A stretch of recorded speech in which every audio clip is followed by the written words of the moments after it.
Dzień dobry, nazywam się Błażej Hrabkowicz. 61. odsłona krakowskiego festiwalu filmowego wciąż trwa. Jest z nami nasz gość. With us is the director of Red Ring, Jonas Bergal. Hello, Jonas. Hello. How are things in Finland, if that is where you are indeed?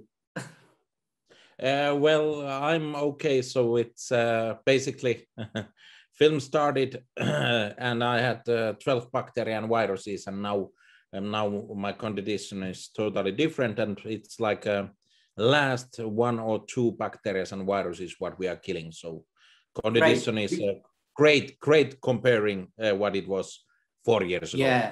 Yeah, this is because the film sort of ended. Last thing we knew from the film is that 10 of the 12 bacteria and viruses were killed.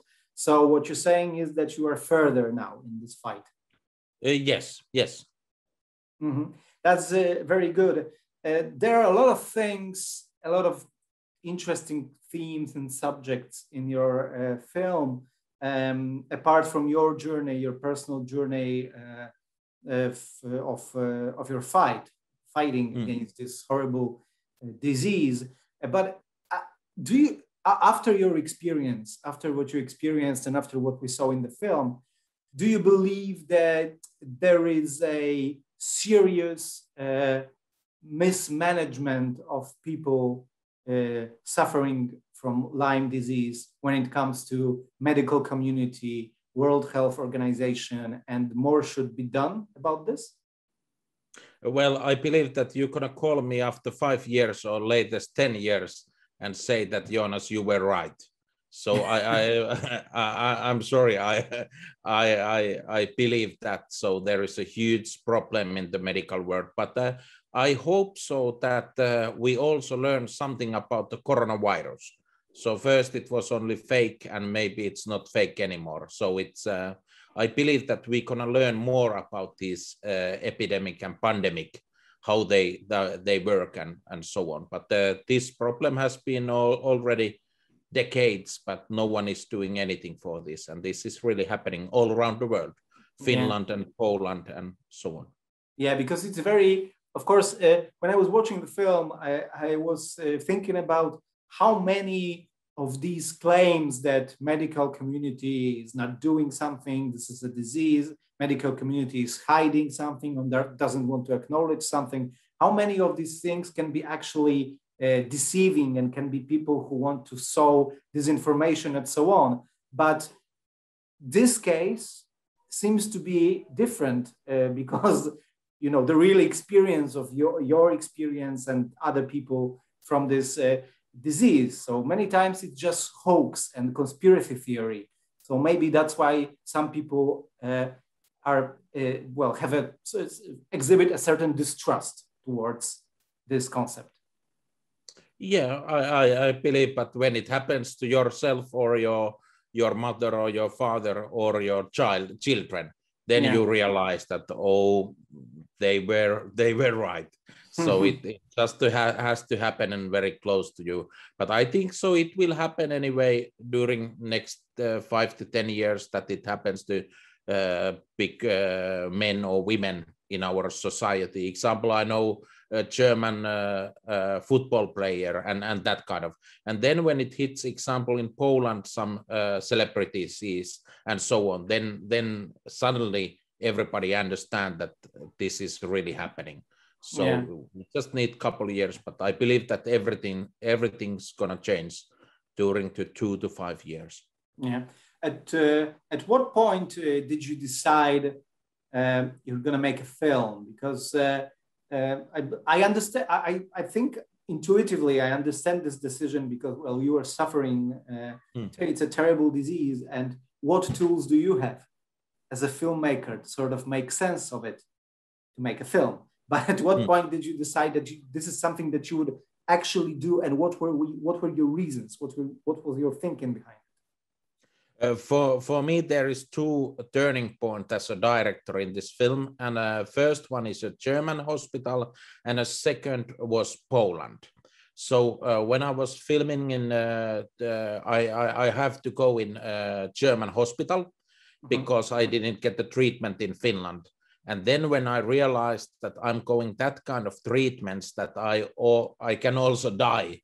So as a documentary filmmaker, you understood that now you are making in your life something so strong that you are really stupid if there is not your crew with you, the filming, that there is some really original material.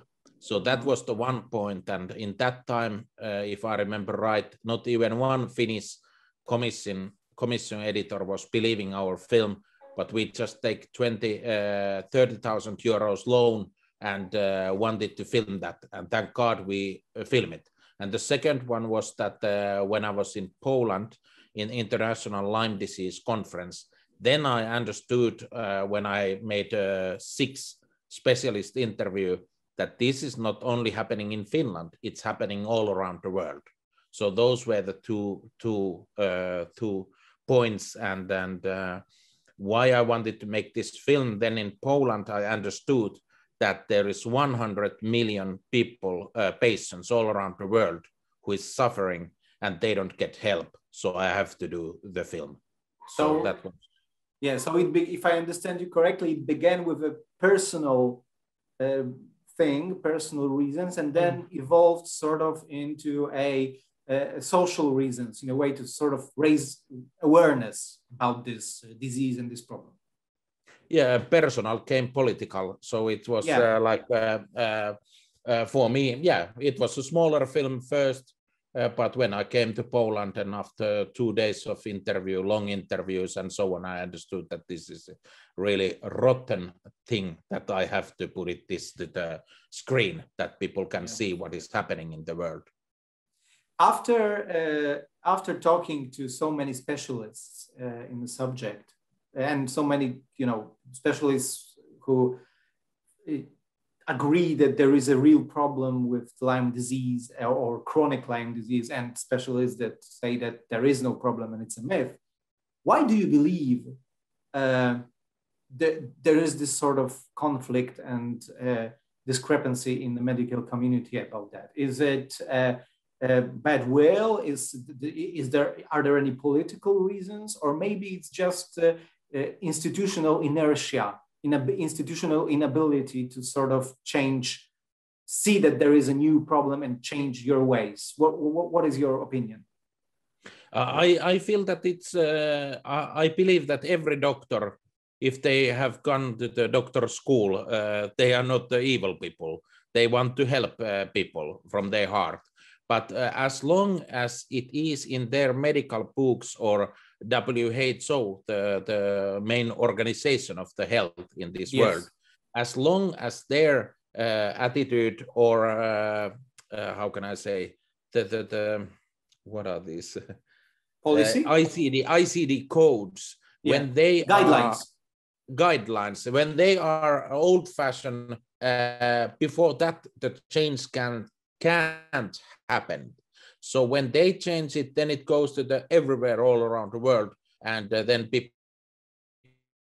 It's if you use like a 1 day time to Googling and reading, you find that this has happening already many years, and it's already the university studies all around the world, which shows that there is chronic Lyme disease, which shows that the red ring, it's a pure bullshit. An example, the third thing is the ELISA test, which is not working. So it's like a disease where is so strong 3 steps, which are totally wrong. So how the patients, but in a medical history, this has happened already many times. We can remember HIV, AIDS in the 1980s and so on. So nobody believed that it's a true thing. It's a fake. And as you and me now, after 40 years later, we know that there is HIV and there is AIDS. So it's of course. It has happened many times in the medical history. Mm-hmm. And because you just used this word, this term, chronic Lyme disease, and I used it before. Yes. This is, I think, the point of conflict, because nobody's denying that there is a Lyme disease, But the point of controversy is chronic Lyme disease. There is a large group in medical community who doesn't believe in that, and that is why people maybe don't get treatment, at least according to you and your film. Yeah, it's a problematic thing. But if you are you yourself are intelligent person, or you are in the doctor school, and then I show my 300 or 400 pages of my medical stuff, and you read them, and then you realize, and you listening to me as a patient, you really understood that yes, these symptoms are coming back and back, and right away, if I get the medicines, they are disappearing.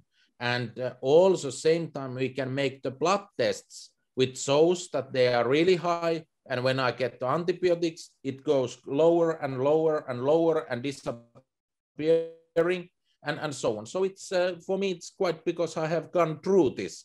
So why I should lie to anybody and lose? I have lost now 85,000 euros because of this disease. So it's no one wants that in his or her life.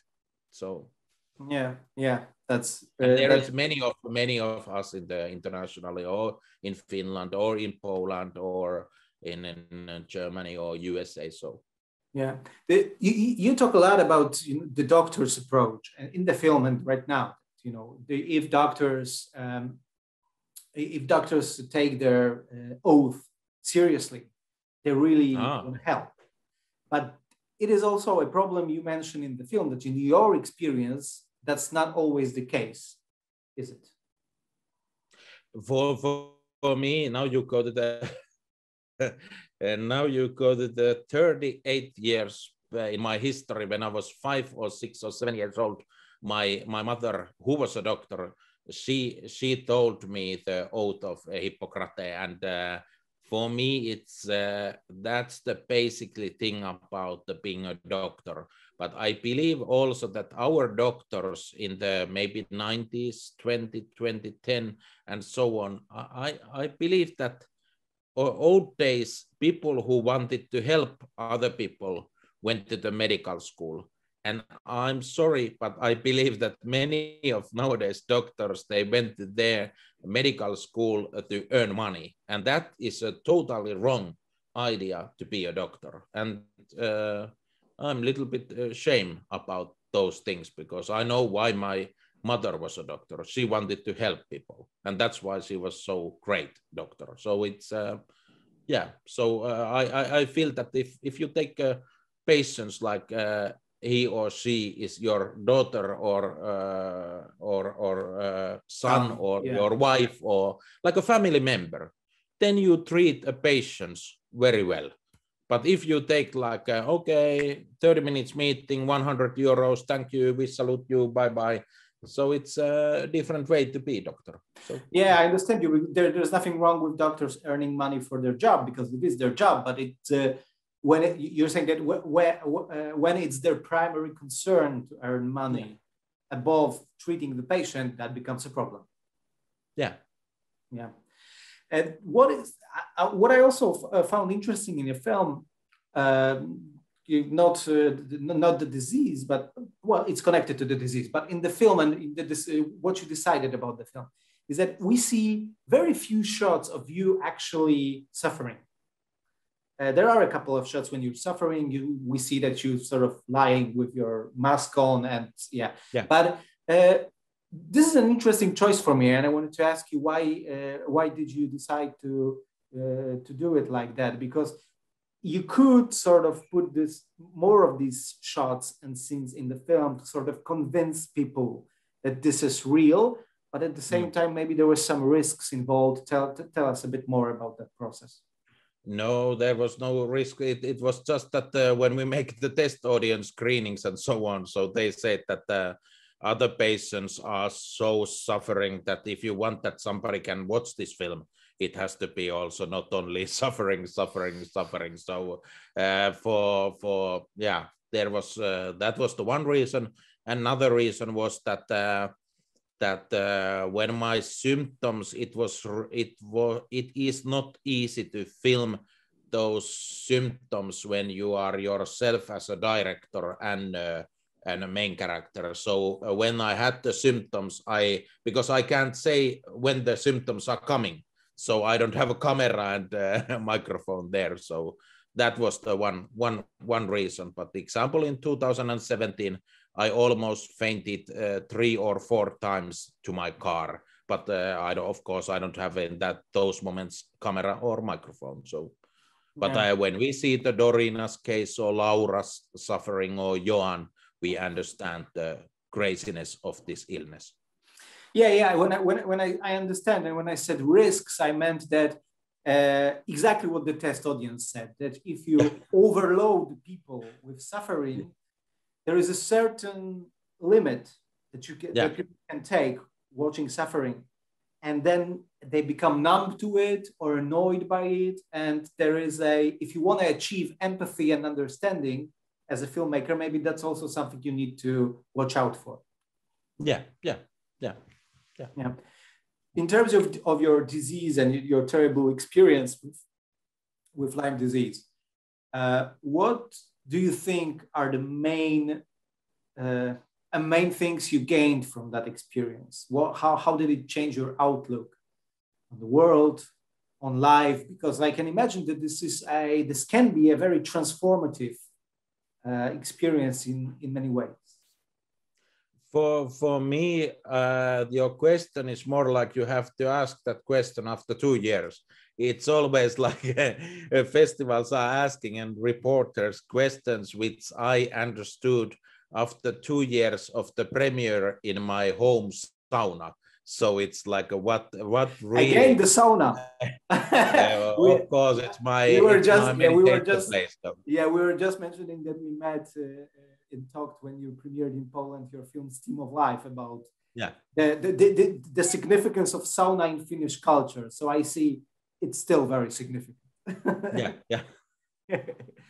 Yeah. So, but do you think that maybe your worldview is a bit different? That you sort of...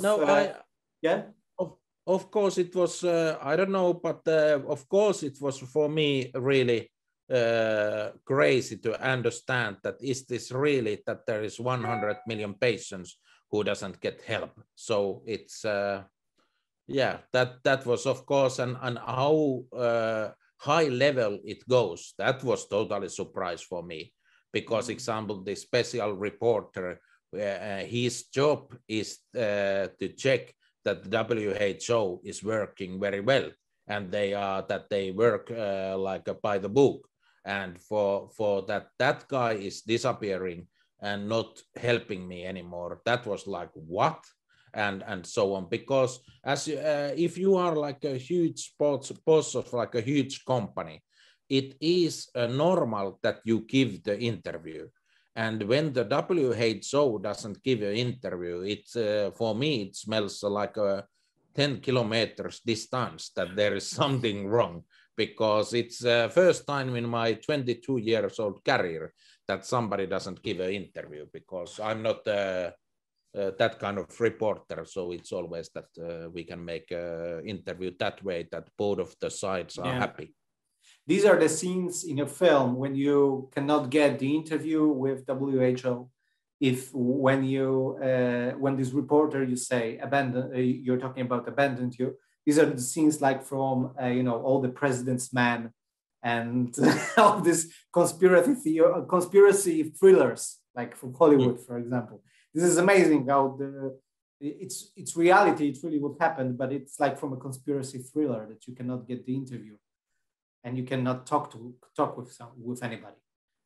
Yeah, and but it was funny to understood because we were already back in Finland after filming, and then I went to my email box and started to calculate how many emails we have sent it to them and discuss with them, and then I ordered from my telephone company the list of my phone calls that we started to calculate that how many. And when you understand that you have asked the permit over 50 times and emails are more than 50, so then you understand like what the hell come on. Then you are really bad with media. It's just easy to give 15 minutes long interview and that's it. So it's quite when you were talking but of with course, if when you were talking with the doctors who are skeptical about chronic Lyme disease, when you were talking with the doctors who are telling you it's a myth, it's something else, it's not chronic Lyme disease, where were the emotions going through you? That's my first question, because I can't really imagine, because you are someone with the symptoms, and and they are telling you that this disease doesn't exist. But at the same time, did you hear any arguments from their side that made you understand why they think the way they think? At first, your question is great, because you are really good, because it's my producer was worried that I will go over the table and punch them. That she always said to me that that Jonas, whatever they say, be cool, don't hit no one, and so on, because it was really she should have said she should have said, you know what's worse than Lyme disease? Having Lyme disease in prison. Yeah, but don't punch anybody. But she was so funny, because she came always to me, no, please don't go over the table, don't punch anybody, don't hit anybody, because of course when you have, as I lost my life in 2017, I really said to my producer that give me the gun or find me a hospital in any price. I don't care. So that's why when you are listening to somebody which is other side of the table, which are basically saying in front of you that you are fake, and at the same time you still have the symptoms, and then the other thing is that you have paid 85,000 euros for that. It was well, I was cool, but my problem, what I learned there, because I made those interviews more and more, I understood that there was two kind of people: those which are just following the rules of the WHO. So whatever WHO example sent the message to the Polish health ministry of Poland, they will send it to all the hospitals, and they will give it the advice for all the doctors. Example, we have learned that from Corona situation. So some of them, they were really like just those nice boys and girls in the school who are listening what the teacher is saying, and they're really doing that. So it's fine for me, because they are not breaking the rules. So it's fine. And then there was the old dinosaurs, old men or women, which are basically, they have said that there is no chronic Lyme disease 15 years. So as my mother told me, that kind of person who can really change her or his opinion totally, it has to be really clever and intelligent person, because that you can really say the example that I was wrong, you were right. That is the most difficult for us, a human being. And if you are really in the high level in the hospital as a doctor, I don't mean a normal doctor, but in the high level, I don't know who had that kind of guts to say that I have been 15 years wrong, and now you were right. And what was the other thing was, just a moment, those were the two things. And what I learned from their side, they were not very good answers which they gave it to me. Because when I ask, example, chronic Lyme or red ring, this red rash, or ELISA test, they didn't listening what I said. I said, there is university studied in Asia, Europe, and USA, which is proven, have shown last 10 years that the red ring, it is only 50% of the cases. And then when I was listening to the answer, there was no answer in their answer. So they should say that, that university study is bullshit, but they couldn't say anything. So I felt that they are like repeating things which they have learned.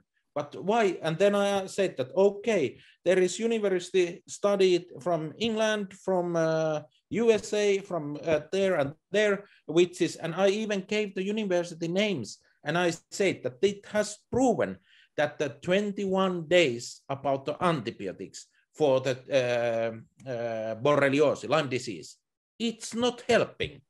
And they didn't answer me anything. So for me, it was a really weird situation. First time in my career that the other side, they are not answering my questions or even listening my questions. And that gave me like really weird situation. Example, in France, I asked 3 times the same question for the old guy in the film, Gentilini, and he couldn't answer. I said that if the patient has been ill 5 years, are you really saying that 21 days of one antibiotic and you are healthy again? And he started to discuss something else, like totally else. And my who is this guy who always behind me in the set, the translator guy. He said, because there was microphone in my speaker in my ear that I can listen all the time. He was speaking French, and my translator guy, he said, he didn't answer again your question. Jonas, ask it again. And then I asked it again. And it was again, he was speaking about the sunshine or menu or food or whatever. And I was like, what? So it's so weird situation. So I believe they are knowing the truth, but they can't say it in front of us. And it's not nice. Yeah, it seems like a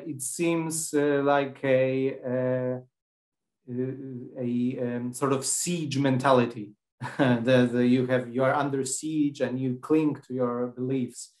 Thank you, Jonas, for this conversation, and thank you for the film. I'm very glad that you're better, and that you got your life back, because I think that's really what it amounts to. So thank you very much, and let's hope to see you in Poland, in Kraków or wherever in Poland in the near future. Yeah, and I really, I want to come one day to your festival, but unfortunately, our government in Finland, they haven't could give me yet the coronavirus vaccine. So yeah, I understand. I have asked and so on, but not yet. And for me, it might be that if I get the corona, it's bye-bye, yeah, you should be, yes, you should be very careful. So let's hope you get the vaccine as soon as possible, and take care. Bye. Thank you. Bye-bye. Bye-bye.